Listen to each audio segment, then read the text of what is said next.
my channel English with Ritu. Daily English tricks la இன்னைக்கு நம்ம டே 14 கிளாஸ்ல இருக்கோம். ஆல்மோஸ்ட் செகண்ட் வீக் ட்ரிக் நம்ம முடிக்க போறோம். ஸோ இன்னைக்கு நம்ம பார்க்க போற topic also and too. So டாபிக்குள்ள போகிறதுக்கு முன்னாடி நான் இந்த டாபிக் முடிச்ச உடனே டிஸ்கிரிப்ஷனில் லிங்க் கொடுத்துருப்பேன். இமீடியட்டாக போய் டெஸ்ட் எடுத்துக்கோங்க.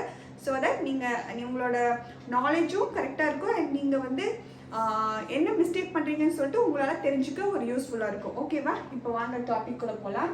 ஃபர்ஸ்ட் பார்த்தீங்கன்னா ஆல்சோ என்ன, டூனா என்ன, ரெண்டுமே ஒரே மீனிங் தாங்க, சேம் மீனிங். அதாவது இன் அடிஷன் இல்லாட்டி ஆஸ் வெல். நானும் டூனாலும் நானும், அதாவது நான் போகிறேன்னு நானும் வரேன்.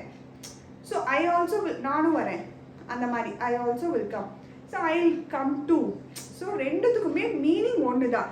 ஆனால் ஆல்சோங்கிற வேர்டு நீங்கள் யூஸ் பண்ணிங்கன்னா எங்கே யூஸ் பண்ணணும், டூங்கிற வேர்டை யூஸ் பண்ணிங்கன்னா எங்கே யூஸ் பண்ணணும் அப்படிங்கிறத பற்றி தான், அதுதான் இப்போது மேட்டர். ஓகேவா?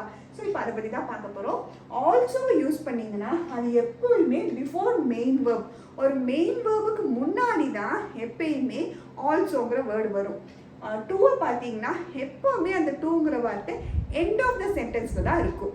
ஸோ ஆல்சோ யூஸ் பண்ணிங்கன்னா எப்போவுமே மெயின் வேர்புக்கு முன்னாடி, டூ யூஸ் பண்ணிங்கன்னா எப்போவுமே எண்ட் ஆஃப் த சென்டென்ஸ். அவ்வளோதாங்க, மீனிங் எல்லாம் ஒன்று தான். அதை யூஸ் பண்ணிங்கன்னா மெயின் வேர்புக்கு முன்னாடி யூஸ் பண்ணுங்கள், இதை யூஸ் பண்ணிங்கன்னா end of the sentence use பண்ணுங்கள். அவ்வளோதான்.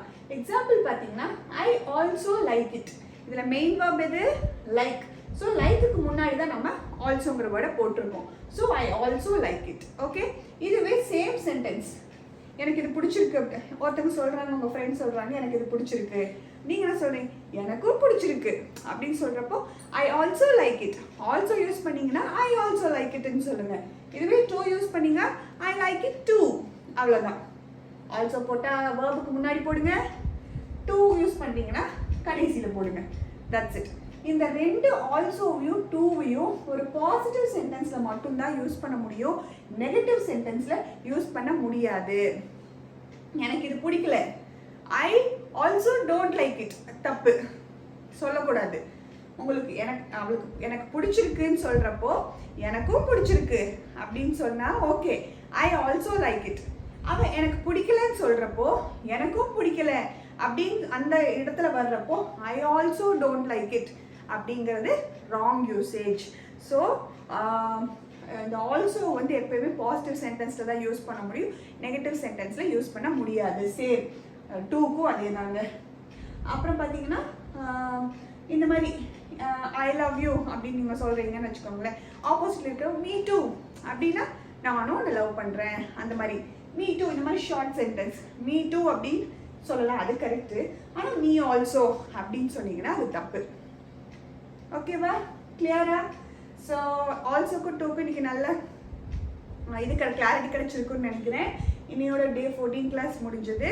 அண்ட் இம்மீடியட்டாக போய் ஃபஸ்ட்டு டெஸ்ட் எடுத்து முடிச்சிருங்க. ஸோ தட் உங்களுக்கு எந்த கன்ஃபியூஷனும் இருக்காது. அண்ட் எப்போயும் போல தாங்க, இந்த வீடியோ உங்களுக்கு பிடிச்சிருந்தா லைக் பண்ணுங்கள், சப்ஸ்கிரைப் பண்ணுங்கள். கண்டிப்பாக உங்களோட ஃப்ரெண்ட்ஸ் யாருக்காச்சும் பிடிச்சிருந்தா அவங்களுக்கு ஷேர் பண்ணி விடுங்க. அண்ட் என்ன டவுட் இருந்தாலும் கமெண்ட் பண்ணுங்கள். நான் பார்த்த இம்மீடியட்டாக அடுத்த செகண்ட் உங்களுக்கு நான் ரிப்ளை கொடுத்து உங்களோட டவுட்டை அப்பப்போயே நான் கிளியர் பண்ணி விட்டுருவேன். அண்ட் டே 15 கிளாஸில் உங்களை மீட் பண்ணுறேன். பாய்.